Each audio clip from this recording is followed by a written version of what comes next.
Halo semuanya, perkenalkan kami dari kelompok 2, kami akan membahas tentang analisis UMKM fotokopi.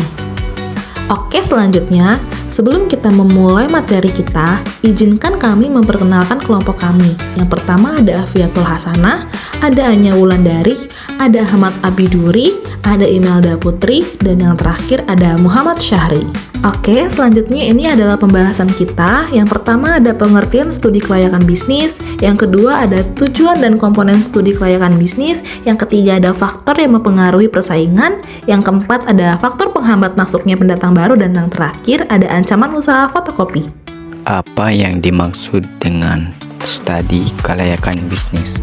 Studi kelayakan bisnis adalah proses evaluasi mendalam yang dilakukan sebelum memulai bisnis atau proyek besar untuk menilai apakah ide bisnis tersebut layak atau tidak. Kedua, studi ini mencakup analisis berbagai aspek seperti pasar, keuangan, hukum, dan operasional untuk memastikan bahwa investasi tersebut akan menguntungkan dan berkelanjutan. Tujuan utama dari studi kelayakan bisnis adalah yang pertama, mengurangi risiko kegagalan. Dengan studi ini, kita bisa mengantisipasi berbagai tantangan yang mungkin dihadapi. Kedua, membantu pengambilan keputusan. Investor dan pemilik bisnis dapat membuat keputusan yang lebih rasional dan terukur. Ketiga, menilai prospek keuntungan. Apakah bisnis tersebut mampu memberikan laba yang layak atau tidak? Keempat, meyakinkan pihak ketiga. Studi ini juga digunakan untuk meyakinkan investor, bank, atau mitra usaha. Selanjutnya, komponen-komponen studi kelayakan bisnis. Yang pertama, aspek pasar dan pemasaran. Apakah ada permintaan pasar untuk produk atau jasa yang ditawarkan? Siapa target pasar? Dan bagaimana strategi pemasarannya? Kedua, aspek teknis atau operasional. Menilai ketersediaan teknologi, lokasi usaha, peralatan, dan proses produksi. Ketiga, aspek manajemen dan sumber daya manusia.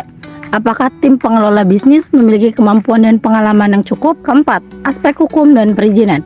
Meneliti kesesuaian bisnis dengan regulasi yang berlaku, termasuk izin usaha. Yang terakhir, aspek keuangan.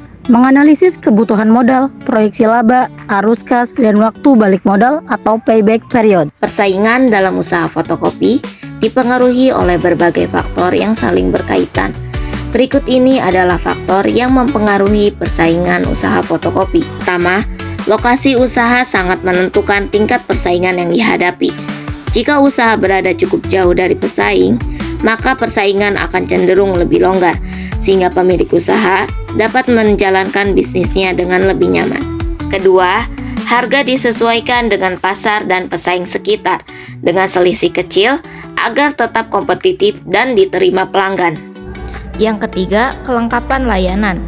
Pemilik fotokopi ini memberikan layanan yang tidak hanya sebatas fotokopi dan print saja, tetapi juga fokus pada kualitas dan hasil yang diberikan kepada customer.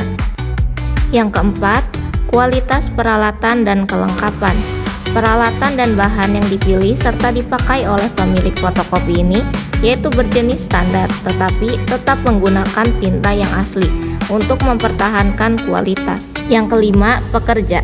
Pemilik dari usaha fotokopi ini tidak memperkerjakan orang lain, tetapi dikelola secara langsung oleh keluarga tanpa pekerja tambahan, namun tetap mengutamakan pelayanan yang ramah, cepat, dan efisien. Dan yang terakhir, pembayaran.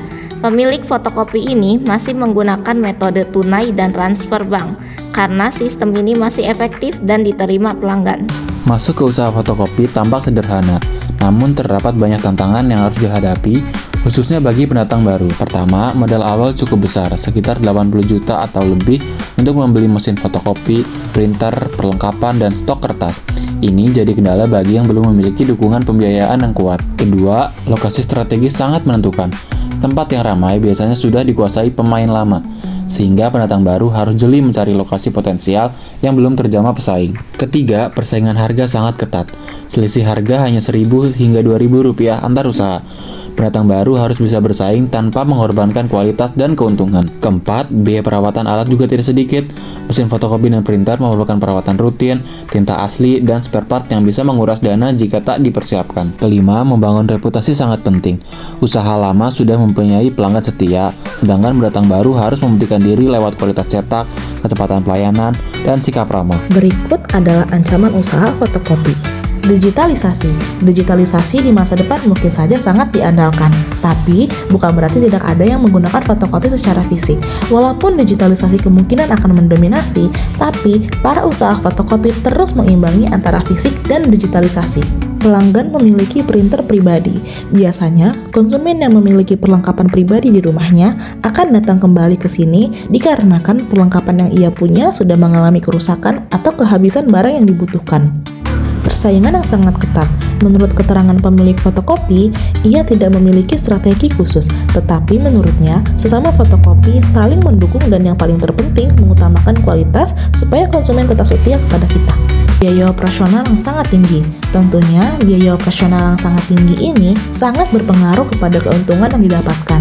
Menurut keterangan pemilik usaha fotokopi, strategi yang ia lakukan adalah dengan menaikkan sedikit harga agar ia masih mendapatkan keuntungan. Ketergantungan waktu atau ketergantungan pada musim tertentu. Hal ini tentu sangat berpengaruh, tapi menurut pemilik usaha fotokopi, hal ini tidak selalu terjadi. Terkadang awal bulan sangat ramai, tapi di tengah sampai akhir bulan itu sangat sepi. Jadi, hal ini membuat pendapatan yang sangat berbeda-beda. Menurutnya, solusi agar tidak rugi, sang pemilik fotokopi belanja jangan terlalu sering dan biasanya akan menyetok di awal bulan. Itu pun yang dibeli hanya barang yang sudah kosong.